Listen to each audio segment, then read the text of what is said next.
श्री गणेशाय नमः। श्री हनुमान स्तोत्रम्। भजे समीर नंदनं सुभक्तचित्तरंजनं दिनेश रूप भक्षकं समस्तभक्तरक्षकं सुकंठकार्यसाधकं विपक्षपक्षबाधकं समुद्रपारगामिनं नमामि सिद्धकामिनं सुसंकितं सुकंठभुक्तवानह्योहितं वचस्त्वमासु धैर्यमाश्रयात्र वो भयं कदापि न इति प्लवंगनाथ भासितं निशम्य वानर अधिनाथ आपसं तदा स रामदूत आश्रयः सुदीर्घबाहुलोचनेन पुच्छगुच्छशोभिना भुजद्वयेन सोदरीं निजांसयुग्ममास्थितौ कृतौ हि कौसलाधिपौ कपीशराजसन्निधौ विदेहजेशलक्ष्मणौ समे शिवं करोत्तरम् सुशब्दशास्त्रपारगं विलोक्य रामचन्द्रमाः कपीशनाथ सेवकं समस्तनीतिमार्गकं प्रशस्य लक्ष्मणं प्रति प्रलम्ब बाहुभूषितः कपीन्द्रसख्यमाकरोत् स्वकार्यसाधक प्रभो प्रचण्डवेगधारिणं नगेन्द्रगर्वहारिणं फणिसमातृगर्वहृत्रिशास्यवासनाशकृत् विभीषणेन सख्यकृत् विदेहजातितापहृत् सुकण्ठकार्यसाधकं नमामि यातुधातकम् नमामि पुष्पमौलिनं सुवर्णवर्णधारिणं गदायुधेन भूषितं किरीटकुण्डलान्वितं सुपुच्छगुच्छतुच्छलङ्कदाहकं सुनायकं विपक्षपक्षराक्षसेन्द्र सर्ववंशनाशकम् रघुत्तमस्य सेवकं नमामि लक्ष्मणप्रियम्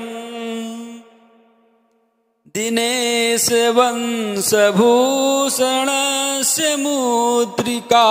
प्रदर्शकम् विदेहजातिशोकतापहारिणं प्रहारिणं सुसूक्ष्मरूपधारिणं नमामि दीर्घरूपिणम् नभस्वदात्मजेन भास्वता त्वया कृता महा सहायतायया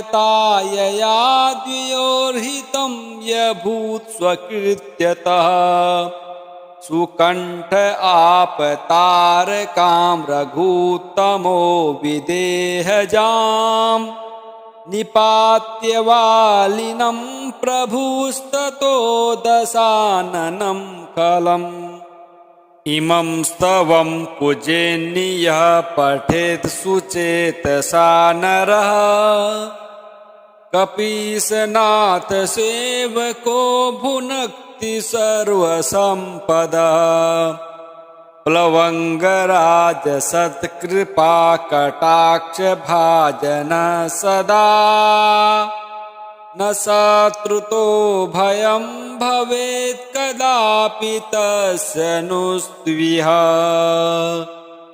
नेत्राङ्गनन्दधरणी वत्सरेणङ्गवासरे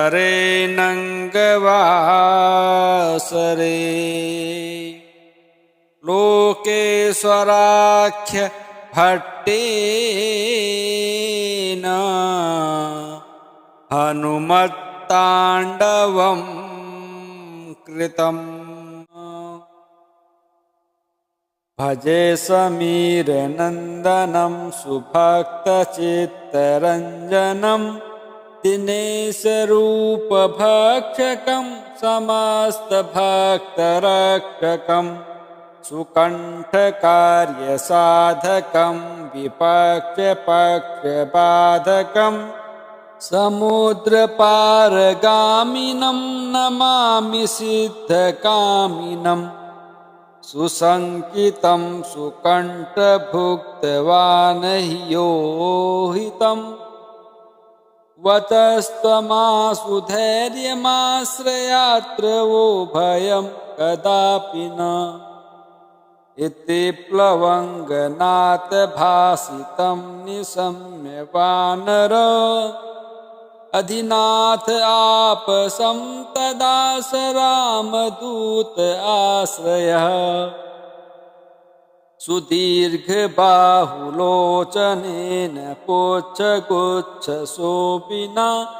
भुजद्वयेन सोदरीं निजांसयुग्ममास्थितौ कृतौ हि कौसलाधिपौ कपीशराजसन्निधौ विदेहजेशलक्ष्मणौ समे शिवं करोत्वरम् सुशब्दशास्त्रपारगं विलोक्य रामचन्द्रमाः कपीशनाथसेवकं समस्तनीतिमार्गकं प्रशस्य लक्ष्मणं प्रति प्रलम्बबाहुभूषितः कपीन्द्रसख्यमाकरोत् स्वकार्यसाधकः प्रभो प्रचण्डवेगधारिणं नगेन्द्रगर्वहारिणं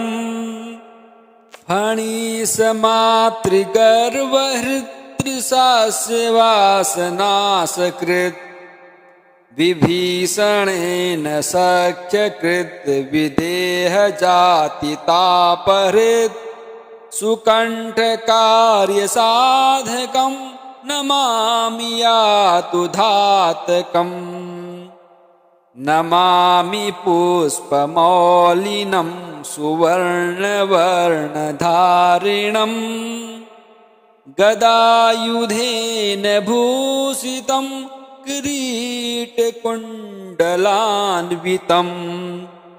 सुपुच्छगुच्छतुच्छलङ्कदाहकं सुनायकं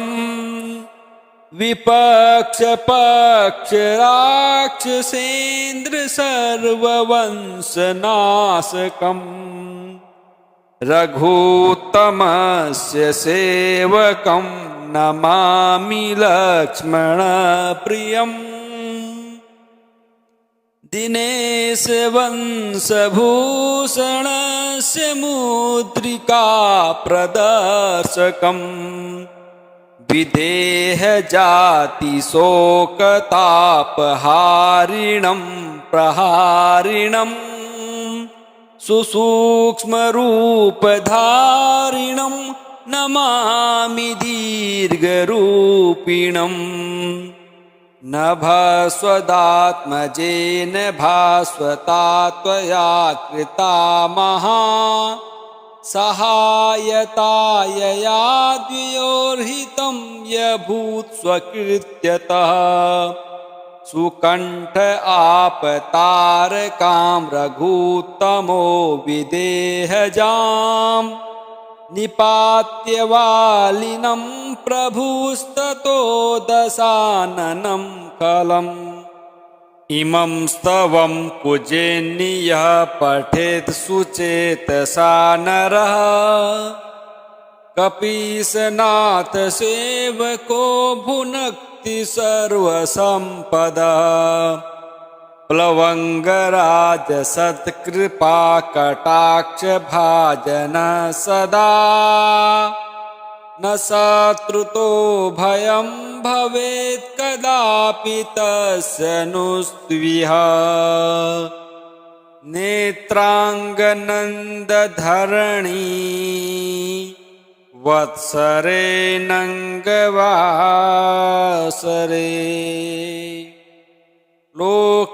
लोकेश्वराख्य भट्टेन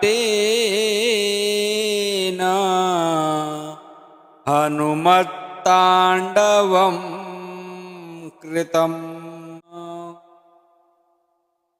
भजे समीरनन्दनं सुभक्तचित्तरञ्जनं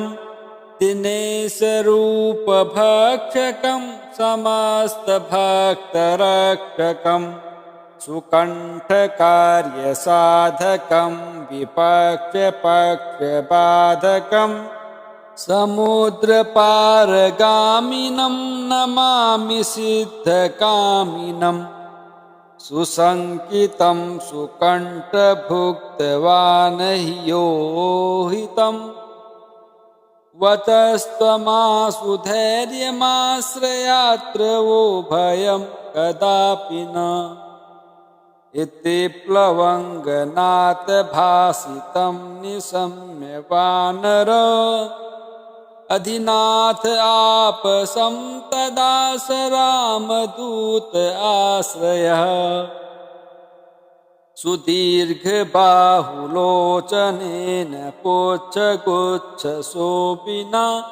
भुजद्वयेन सोदरीं निजांसयुग्ममास्थितौ कृतौ हि कौसलाधिपौ कपीशराजसन्निधौ विदेहजेशलक्ष्मणौ समे शिवं करोत्तरम् सुशब्दशास्त्रपारगं विलोक्य रामचन्द्रमाः कपीशनाथ सेवकं समस्तनीतिमार्गकं प्रशस्य लक्ष्मणं प्रति प्रलम्ब बाहुभूषितः कपीन्द्रसख्यमाकरोत् स्वकार्यसाधक प्रभो प्रचण्डवेगधारिणं नगेन्द्रगर्वहारिणं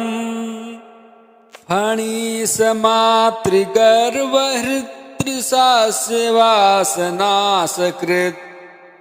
विभीषणेन सख्यकृत् विदेहजातितापहृत् सुकण्ठकार्यसाधकं नमामि यातुधातकम् नमामि पुष्पमौलिनं सुवर्णवर्णधारिणं गदायुधेन भूषितं किरीटकुण्डलान्वितं सुपुच्छगुच्छतुच्छलङ्कदाहकं सुनायकं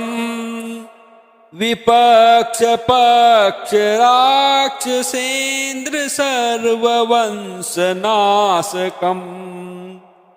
रघुत्तमस्य सेवकं नमामि लक्ष्मणप्रियम्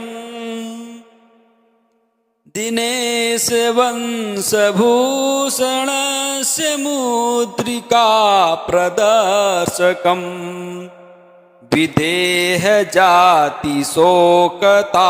विदेहजातिशोकतापहारिणं प्रहारिणं सुसूक्ष्मरूपधारिणं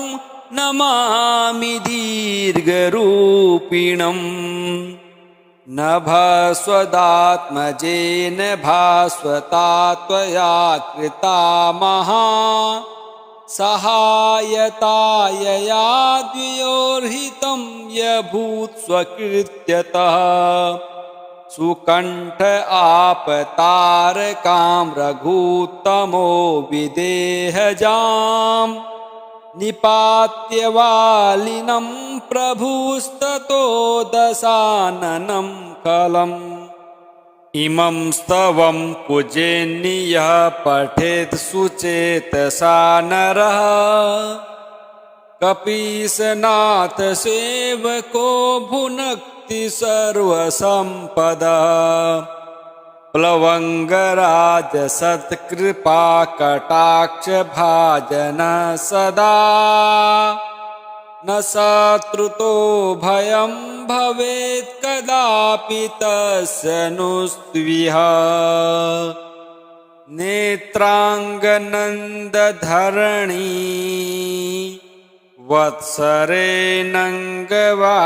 वत्सरेणङ्गवासरे लोकेश्वराख्य भट्टेन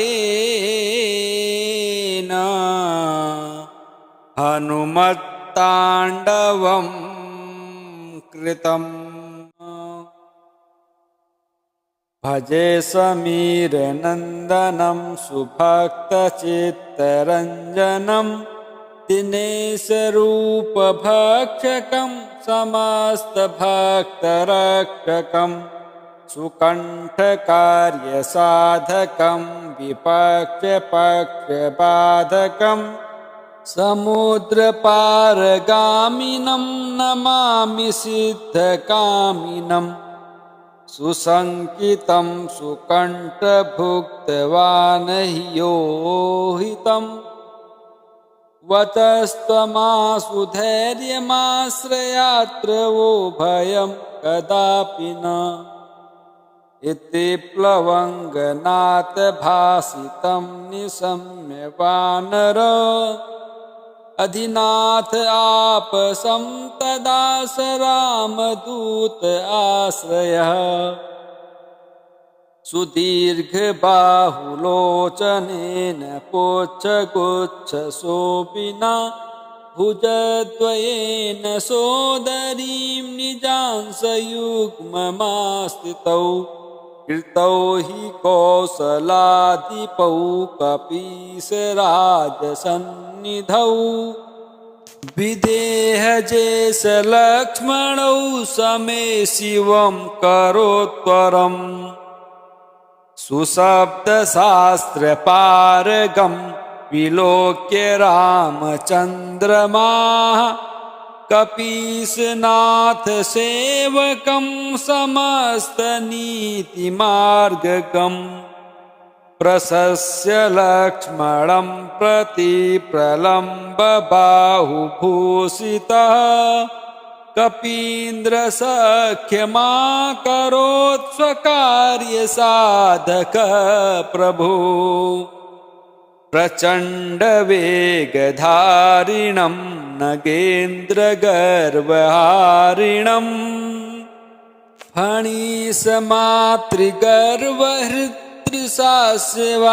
फणिसमातृगर्वहृत्रिशास्यवासनाशकृत् विभीषणेन सख्यकृत् विदेहजातितापहृत् सुकण्ठकार्यसाधकं नमामि यातुधातकम् नमामि पुष्पमौलिनं सुवर्णवर्णधारिणं गदायुधेन भूषितं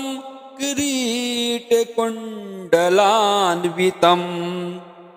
सुपुच्छगुच्छतुच्छलङ्कदाहकं सुनायकं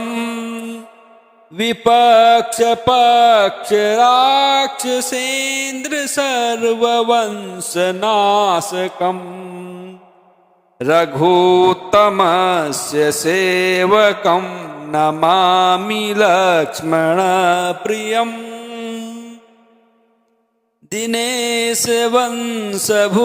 दिनेशवंशभूषणस्य मुद्रिका प्रदर्शकम् विदेह जाति शोकतापहारिणं प्रहारिणं सुसूक्ष्मरूपधारिणं नमामि दीर्घरूपिणम् नभस्वदात्मजेन